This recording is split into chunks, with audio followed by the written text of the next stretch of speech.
Today I want to talk about a topic that most physicists get wrong: how to test quantum gravity. Most physicists believe it is just not possible, but it is possible.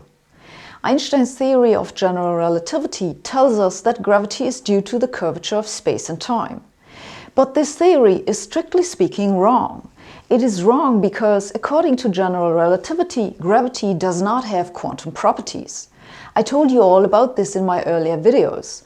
This lacking quantum behavior of gravity gives rise to mathematical inconsistencies that make no physical sense. To really make sense of gravity, we need a theory of quantum gravity, but we do not have such a theory yet. In this video, we will look at the experimental possibilities that we have to find the missing theory. But before I do that, I want to tell you why so many physicists think that it is not possible to test quantum gravity. The reason is that gravity is a very weak force and its quantum effects are even weaker.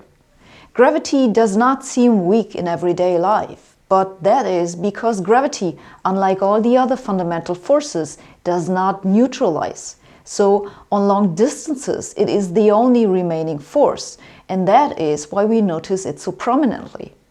But if you look at, for example, the gravitational force between an electron and a proton and the electromagnetic force between them, then the electromagnetic force is a factor 10 to the 40 stronger.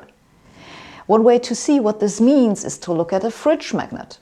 The magnetic force of that tiny thing is stronger than the gravitational pull of the whole planet. Now, in most approaches to quantum gravity, the gravitational force is mediated by a particle. This particle is called the graviton, and it belongs to the gravitational force the same way that the photon belongs to the electromagnetic force. But since gravity is so much weaker than the electromagnetic force, you need ridiculously high energies to produce a measurable amount of gravitons. With the currently available technology, it would take a particle accelerator about the size of the Milky Way to reach sufficiently high energies. And this is why most physicists think that one cannot test quantum gravity. It is testable in principle, all right, but not in practice, because one needs these ridiculously large accelerators or detectors. However, this argument is wrong. It is wrong because one does not need to produce a quantum of a field to demonstrate that the field must be quantized. Take electromagnetism as an example. We have evidence that it must be quantized right here, because if it was not quantized, then atoms would not be stable. Somewhat more quantitatively, the discrete energy levels of atomic spectral lines demonstrate that electromagnetism is quantized, and you do not need to detect individual photons for that. With the quantization of gravity, it's somewhat more difficult, but not impossible.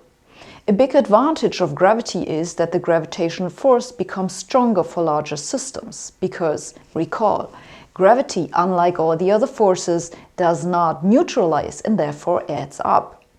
So we can make stronger quantum gravitational effects by just taking larger masses and bringing them into quantum states, for example, into a state in which the masses are in two places at once. One should then be able to tell whether the gravitational field is also in two places at once. And if one can do that, one can demonstrate that gravity has quantum behavior. But the trouble is that quantum effects for large objects quickly fade away, or decohere, as the physicists say. So the challenge to measuring quantum gravity comes down to producing and maintaining quantum states of heavy objects. Heavy here means something like a milligram. That does not sound heavy, but it is very heavy compared to the masses of elementary particles. The objects you need for such an experiment have to be heavy enough so that one can actually measure the gravitational field. There are a few experiments attempting to measure this. Check the information below the video for references. But presently, the masses that one can bring into quantum states are not quite high enough. However, it is something that will reasonably become possible in the coming decades. Another good chance to observe quantum gravitational effects is to use the universe as laboratory. Quantum gravitational effects should be strong right after the Big Bang and inside of black holes. Evidence from what happened in the early universe could still be around today, for example in the cosmic microwave background. Indeed, several groups are trying to find out whether the cosmic microwave background can be analyzed to show that gravity must have been quantized. But at least for now, the signal is well below measurement precision. With black holes, it's somewhat more complicated because the region where quantum gravity is strong is hidden behind the event horizon. But some computer simulations seem to show that stars can collapse without forming a horizon. In this case, we could look right at the quantum gravitational effects. The challenge with this idea is to find out just how the observations would differ between a normal black hole and a singularity without horizon but with quantum gravitational effects. Again, that's subject of current research. And there are other options. For example, the theory of quantum gravity may violate symmetries that are respected by general relativity. Symmetry violations can show up in high-precision measurements at low energies, even if they are very small. This is something that one can look for with particle decays or particle interactions, and indeed something that various experimental groups are looking for. There are several other ways to test quantum gravity, but these are more speculative in that they look for properties that a theory of quantum gravity may not have. For example, the way in which gravitational waves are emitted in a black hole merger is different if the black hole horizon has quantum effects. However, this may just not be the case. The same goes for ideas that space itself may have the properties of a medium and give rise to dispersion, which means that light of different colors travels at different speed, or may have viscosity. Again, this is something that one can look for and that physicists are looking for.